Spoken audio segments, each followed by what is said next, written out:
Good morning student. आज की video में हम सिस्टम ऑफ क्लासिफिकेशन वर्गीकरण की पद्धतियों का अध्ययन करेंगे। और इसके पहले हमने वर्गीकरण के अंतर्गत जिस शाखा में वर्गीकरण का अध्ययन करते हैं उसे टैक्सोनॉमी या वर्गी कहते हैं, तो उसको जाना था। उसके बाद वर्गीकरण के क्या उद्देश्य थे ये पढ़ा था हमने। अब जो इस वीडियो में हम क्या पढ़ेंगे, वर्गीकरण की पद्धतियां।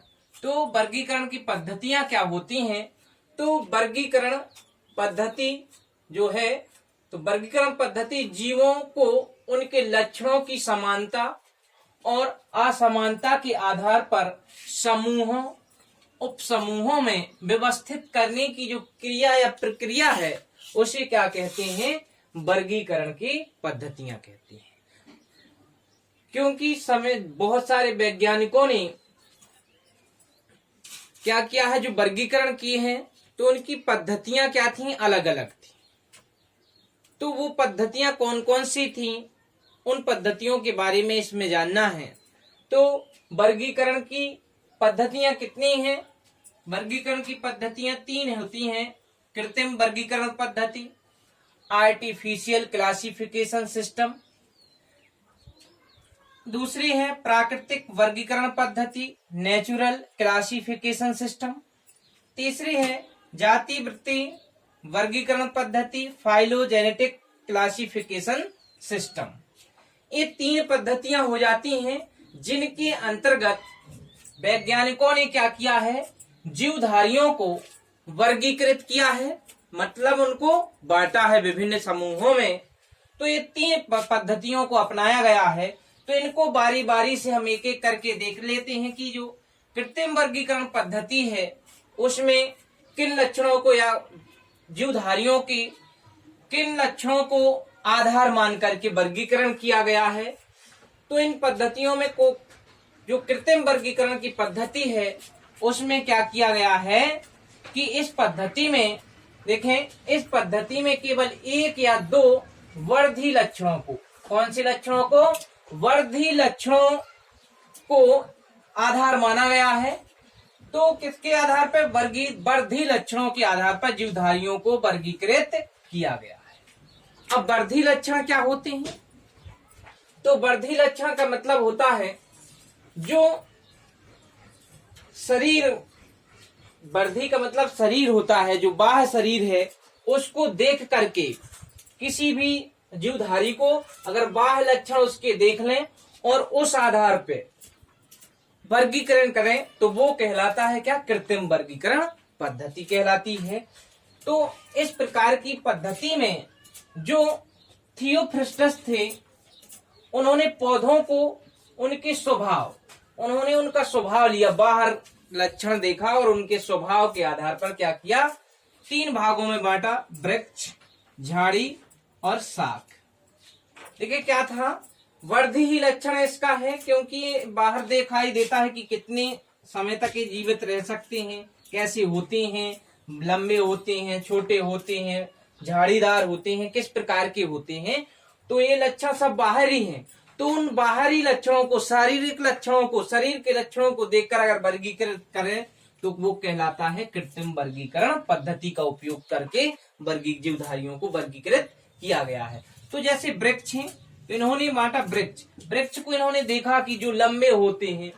तो जब सभी किनको बांटा था, पौधों को, सभी पौधों को उन्होंने देखा कि जो लंबे होते हैं और जो बहुत साल तक जीवित रहते हैं या बहुवर्षीय होते हैं उन्हें वृक्ष में बांट दिया कि जितने भी संसार में जितने भी अधिक वर्षों तक जीवित रहते हैं और बड़े होते हैं उनको उन्होंने किसकी में रखा, किस समूह में रखा, वृक्ष समूह में रखा। दूसरी झाड़ी, तो ऐसे पौधे जो बड़े नहीं होते हैं लेकिन क्या होते हैं, छोटे रहते हैं, 2-3 साल तक जीवित रहती हैं या अधिक साल तक भी रहते हैं जीवित, लेकिन क्या होता है ये झाड़ी नुमा बढ़ते कम है और वहां पर क्या होते हैं, फैल जाते हैं। तो इनका तो इस प्रकार की अगर पौधे हैं तो संसार में जितने भी पौधे हैं उनको थियोफ्रिस्टस नामक वैज्ञानिक ने किसमें रखा, झाड़ी में रखा।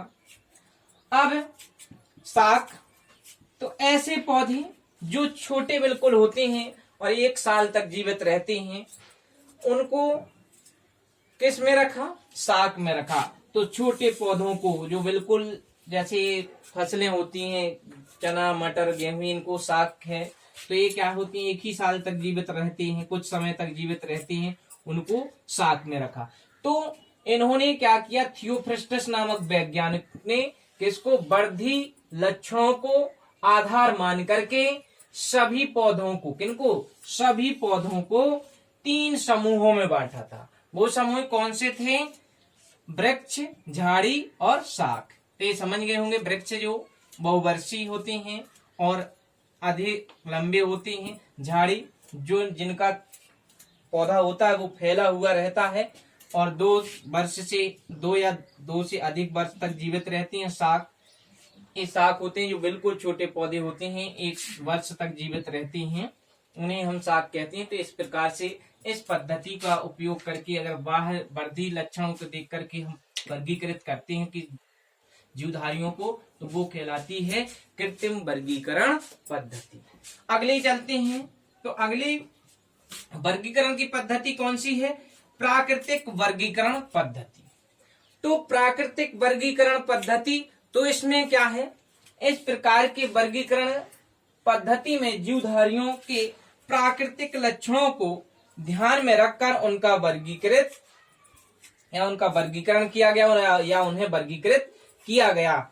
तो अगर उनके प्राकृतिक लक्षणों के, तो सीधी सी इनकी सभी की है, अगर वर्धी लक्षणों को देख करके वर्गीकृत करेंगे तो वो कृत्रिम वर्गीकरण पद्धति हो जाएगी। प्राकृतिक, अगर हम प्राकृतिक लक्षणों को क्या करते हैं? प्राकृतिक लक्षणों को आधार मान करके अगर उनका वर्गीकरण करते हैं तो वो हो जाती हैं आपकी क्या? प्राकृतिक वर्गीकरण पद्धति। तो जो प्राकृतिक वर्गीकरण पद्धति है, जॉर्ज बेंथम तथा जोसेफ डाल्टन हुकर नामक वैज्ञानिकों ने क्या किया था?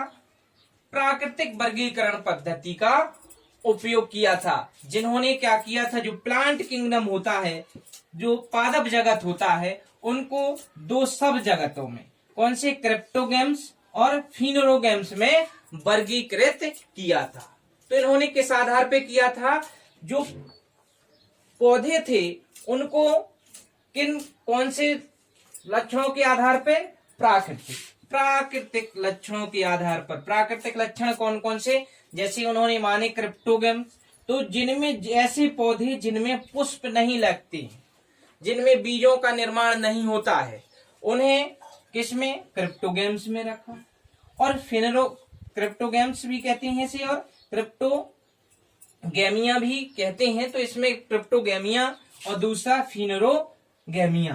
तो फिनोरोगेमिया में क्या होते हैं? ऐसे पौधों को रखा गया जिनमें क्या थे? पुष्प तथा बीजों का निर्माण होता था। तो इनको अपुष्पीय पौधे और इनको पुष्पीय पौधे भी कहते हैं। तो ये दूसरी वर्गीकरण की पद्धति हो जाती है, प्राकृतिक वर्गीकरण की पद्धति हो जाती है। अगली है जातीय वृत्तीय वर्गीकरण पद्धति। तो जातीय वृत्तीय वर्गीकरण पद्धति में क्या होता है? जातीय वृत्तीय वर्गीकरण पद्धति या फाइलोजेनेटिक क्लासिफिकेशन सिस्टम। तो इस प्रकार की वर्गीकरण पद्धति में जीवधारियों को उनके विकास और आनुवांशिक लक्षणों को ध्यान में रखकर वर्गीकृत किया जाता है। तो ऐसी पद्धति में क्या करते हैं? जाति वृत्ति पद्धति में जीवधारियों के क्या करते हैं? विकासीय लक्षण देखते हैं और उसके आनुवांशिक लक्षणों को भी देखते हैं। विकासी लक्षण क्या होते हैं? विकासी जो धीरे धीरे सरल जीवों से जटिल जीवों का विकास हुआ, तो उसको भी देख करके हम वर्गीकृत करते हैं। और जो आनुवांशिक लक्षण है, आनुवांशिक लक्षण क्या होते हैं? जो एक पीढ़ी से दूसरी पीढ़ी में जो लक्षण हस्तांतरित होते हैं, उन्हें क्या कहते हैं? आनुवांशिक लक्षण कहते हैं। जो माता पिता से प्राप्त होते हैं, तो ऐसे लक्षणों को क्या कहते हैं? आनुवांशिक लक्षण कहते हैं। तो अगर विकासीय लक्षण और आनुवांशिक लक्षणों के आधार पर अगर वर्गीकरण करते हैं तो क्या होगी? वो किस पद्धति का उपयोग कर रहे हैं हम? जातीय वृत्ति वर्गीकरण पद्धति का हम प्रयोग कर रहे हैं। तो इसको किसने दिया था? एंगलर तथा फ्रोंटल नामक वैज्ञानिक थे जिन्होंने सर्वप्रथम इस पद्धति का क्या किया था, उपयोग किया था।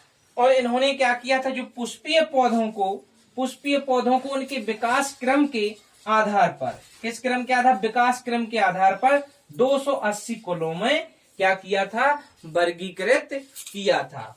तो इस प्रकार से क्या हो जाते हैं, ये जो 3 वर्गीकरण की पद्धतियां हैं वो 3 हैं, कृत्रिम वर्गीकरण पद्धति, प्राकृतिक वर्गीकरण पद्धति और जातीय वृत्ति वर्गीकरण पद्धति। तो इनमें बिल्कुल सिंपल सी बात है, कृत्रिम मतलब क्या, वर्धी लक्षण। कृत्रिम की बात करें तो जब वर्धी लक्षणों को अगर देख करके वर्गीकरण करते हैं तो क्या होते, कृत्रिम वर्गीकरण पद्धति का उपयोग हो रहा है। अगर प्राकृतिक लक्षणों को ध्यान में रखकर वर्गीकरण करते हैं तो वो किस पद्धति का उपयोग हो रहा है, प्राकृतिक वर्गीकरण का। और अगर हम जातीय वृत्ति वर्गीकरण पद्धति का उपयोग करते हैं तो उसमें क्या होगा, विकास को और आनुवांशिक लक्षणों को ध्यान में रखकर वर्गीकरण को करते हैं। तो इस प्रकार से ये वीडियो आज का यहीं पर समाप्त होता है। हम नेक्स्ट वीडियो में जो हायरार्की ऑफ टैक्सोनॉमी या वर्गीकरण की पदानुक्रम है या कैटेगरी है उनका अध्ययन करेंगे। आज के लिए इतना ही, धन्यवाद।